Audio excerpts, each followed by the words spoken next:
Public అంతా ఇండ్ల కాన్నే ఉంటారు, అందరూ దొరుకుతారు అనుకుంటారో ఎట్లనో గాని మన లీడర్ సాబులు ఐతారం వచ్చిందంటే చాలు ఊర్ల పొంటి తిరుగుతాండ్రు.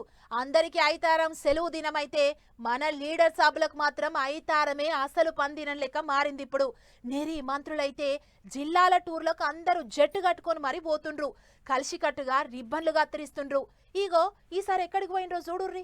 ఒకళ్ళు కాదు ఇద్దరు కాదు, డిప్యూటీ సీఎం బట్టి సారు, ఎక్సైజ్ మంత్రి జూపల్లి సారు, దవాఖాన్ల మంత్రి దామన్న, ఐటీ మంత్రి శ్రీధరబాబు సారు, నలుగురు మంత్రులు కలిసి కట్టుకుపోయినరు. ఇన్ఛార్జి మంత్రులు లాపర్వ చేస్తాండ్రు, పెద్దగా తిరుగుతలేరు అని మొన్ననే కరిగే సారుతోని మీటింగులో సీఎం రేవంత్ సారు గట్టిగానే నారాజయిండు.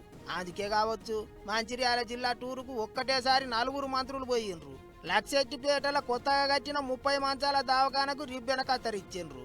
అట్లనే కొత్తగా కట్టిన బడి కాలేజీ బిల్డింగులు చాలు చేసిండ్రు. దండేపల్లి మండలం రేబ్బనపల్లిలో ఇందిరా మహిళా శక్తి సోలార్ ప్రాజెక్టు పథకం కొరకు భూమి పూజ కూడా చేసిండ్రు. గిట్లా నలుగురు మంత్రులు పోయిండ్రు అంటే 4 తీర్ల పనులు చాలు చేసిండ్రు. పబ్లిక్ ను దిల్కుజ్ చేసిండ్రు. ఇక కొత్తగా చాలు చేసిన బల్లెనే మంత్రులంతా పొలగాన్లతో కలిసి కూకొని బంతి భోజనం చేసిండ్రు. అటెనక మైకుల ముంగట మాట్లాడుకుంటా పాత సర్కారోళ్ళు ఖజానా కాయలు చేసిపోయిండ్రని, అయినా సుత అన్ని పనులు చేసి పెడుతున్నాం అన్నట్టు మాట్లాడిండ్రు సార్లు. అంత మంచిగానే ఉన్నది కానీ మంత్రులు వస్తున్నారని ఆయితారం సెలవు దినం కూడా పొలగాన్లను బడికి రప్పించిండ్రు టీచర్లు.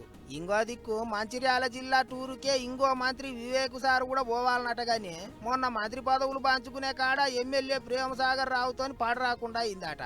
అందుకే ఆయన మంచిర్యాలకు పోకుండా ఇంకో మంత్రి సురేఖక్కతోని కలిసి నిర్మల్ జిల్లా బాసర టూరుకు పోయిండా అంటున్నారు. సరే కాదు అట్లుండని గాని ఏమైనా మంత్రులంతా ఏ పనున్నా సెలవు దినమే పెట్టుకుంటారు. సెలవు నాడైతేనే పబ్లిక్ అంతా చూస్తారని ప్లానింగ్ చేసుకొని పోతాండ్రు కావచ్చు సార్లు అనుకుంటారు పబ్లిక్.